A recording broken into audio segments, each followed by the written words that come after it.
Hi అండి, అందరికీ నమస్తే. ఇప్పుడు మనం దేశానికి సేవ చేసిన వీరుడు అనొచ్చు, లేకపోతే ఇంకేదైనా కూడా పిలవచ్చు. ఎందుకంటే భారతదేశం మనం ఇంత గొప్పగా ఉన్నామంటే మనందరి రక్షణ వాళ్ళు ఇట్లాంటి వాళ్ళు సైనికులు చేస్తేనే మనం అందరం ఈరోజు బ్రహ్మాండంగా బిజినెస్లో కానీ పాలకులైనా ఎవరైనా చల్లగా ఉన్నారు.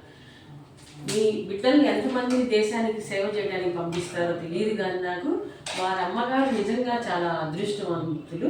ఇప్పుడు మన దేశానికి సేవ చేసిన వెంకటప్పారావు గారు మిలిటరీ ఆర్మీ గారితో ఉన్న వారి పరిచయంలో వారు ఏమిటి పోస్ట్ అనేది కూడా చెప్తారు. వారు ఒక సినిమా కూడా తీశారు.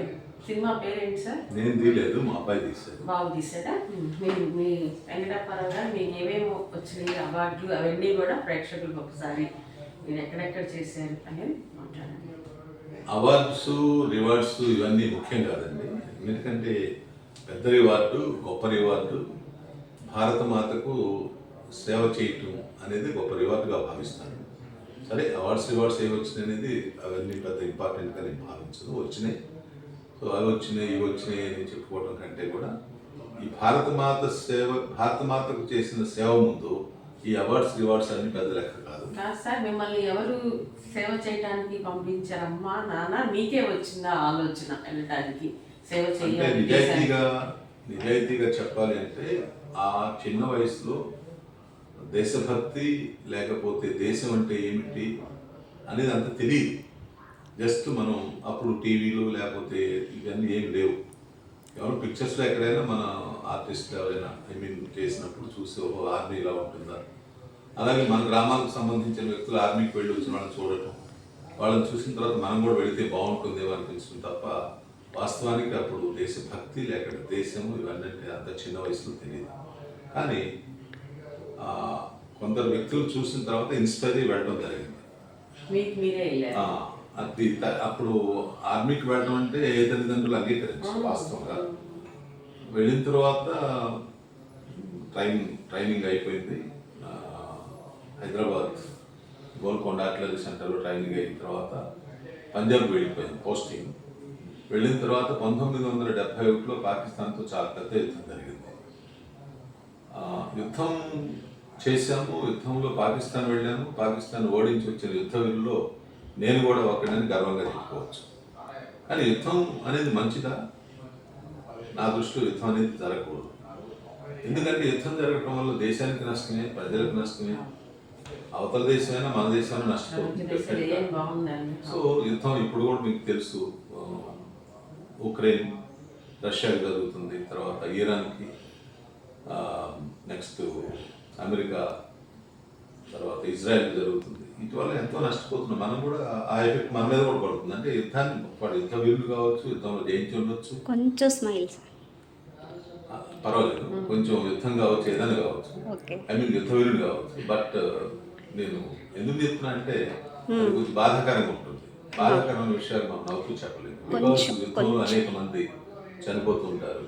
ఎంతో మంది తల్లిదండ్రులు ఆ బిడ్డలను పోగొట్టుకొని ఇబ్బందికరమైన పరిస్థితులు ఉంటారు. So in that connection what I'm telling, యుద్ధం అనేది యాక్చువల్లీ మంచిది కాదు. మిగతా సోషల్ లైఫ్లోకి వచ్చిన తర్వాత అనేక రకాల కార్యక్రమాలు చేసాను, పిక్చర్స్లో యాక్ట్ చేశాను. తర్వాత అవన్నీ చాలా ఉన్నాయి. అది మొన్న మధ్య మిస్ ఇండియాలో కూడా యాక్ట్ చేశాను. తర్వాత కార్తీక్ దీప్ అనే సీరియల్, తర్వాత ఈటీవీలో వచ్చిన సీరియల్స్ అన్నింటిలో ఉండేవాడు అప్పట్లో.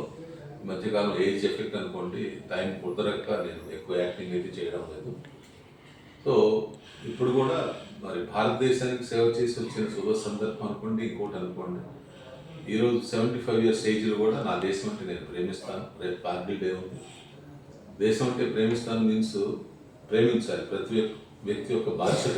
కేవలం సైనికులు మాత్రమే దేశాన్ని రక్షించాలని కాదు.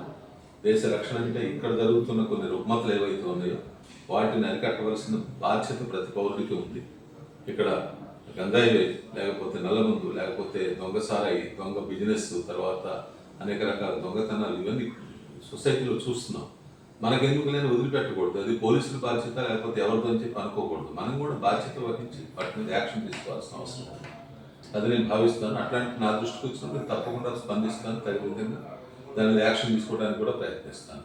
Okay sir, thank you sir. చూసారా, దేశానికి సేవ చేసి వచ్చిన వాళ్ళు సమాజం పట్ల కూడా ఎంత గౌరవం ఉందో, సమాజంలో ప్రతి పౌరుడు కూడా గంజాయి మీద వీటి మీద స్పందించాలి. మరి ముఖ్యంగా మహిళల పాత్ర చాలా ఉంటుంది. ఎందుకంటే తమ బిడ్డలు బయటికి వెళ్ళినప్పుడు ఎన్నింటికి వస్తున్నారు, పిల్లలు ఏం చేస్తున్నారా, తల్లి పాత్ర చాలా ఫస్ట్గా ఉంటుంది. కాబట్టి బిడ్డల్ని ఆ గంజాయి మత్తులో నుంచి మీరు ఏ విధంగా మలిచి పక్కకి వాళ్ళని మంచి బాటలో నడిపించే బాధ్యత ఫస్ట్ కన్న తల్లికే ఉంటుందని తెలియజేస్తూ, ఒక దేశానికి సేవ చేయమనమని వారి అమ్మ ఎంతో కొంత ప్రోత్సహించబట్టే వెళ్ళుంటారు. సొంతగా వెళ్ళినా ఏ తల్లి కూడా ఒప్పుకోదు. వాళ్ళ ఇంట్లో తల్లిదండ్రులు ప్రోత్సాహం ఉంటేనే బిడ్డలు బయటికి వెళ్ళేది. చాలా థ్యాంక్స్ సార్. మీరు చెడు వ్యసనాలకు లోనవ్వకుండా దేశానికి సేవ చేసి మీలాంటి వీరులు ఇంకా పుట్టాలని, దేశానికి సేవ చేయాలని ఇటువంటి కన్న తల్లులందరికీ కూడా నా నమస్సుమాన్ని తెలియజేస్తూ, చివరికి ఒక మాట అండి, అంటే మీరు చెప్పారు కాబట్టి బాధ్యత అనే దానికి, ఇవాళ బాధ్యత అంటే అది పోలీస్ బాధ్యత, లేకపోతే గవర్నమెంట్ బాధ్యత, లేకపోతే ఇంకెవరిదో అని చెప్పి మనం ఎవరికి వాళ్ళు నెగ్లిజెన్సీ మనుషుల్లో ఉంది. అది కరెక్ట్ కాదు.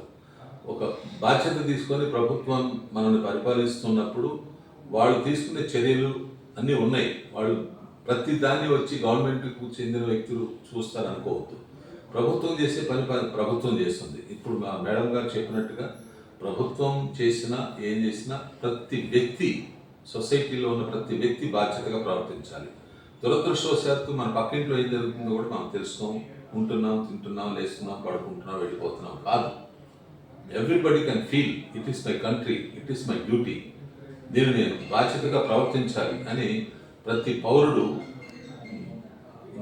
ఆలోచించాలి. అదే పద్ధతిలో మీరు ఇందాక చెప్పినట్టు తల్లిదండ్రులు కూడా దీనికి బాధ్యత వహించి పిల్లలకు తెలియజెప్పాల్సిన అవసరం ఎంతైనా ఉందని ఈ సందర్భంగా మనవి చేస్తున్నాను. చాలా థ్యాంక్స్ సార్, ధన్యవాదాలు. మీరు మా ఛానల్కి ఇంటర్వ్యూ ఇచ్చినందుకు. ఇలాంటి దేశభక్తి ఉన్న వాళ్ళని కలవటం నాకు కూడా అదృష్టంగా భావిస్తూ, నమస్తే అండి అందరికి కూడా. బాగుంది సార్ ఇంటర్వ్యూ. ఇప్పుడు ఎడిట్ చేయాలి. ఆఫీస్ ఏమ్మా ఇదేనా ఎడిట్ చేస్తాను. ఆఫీసే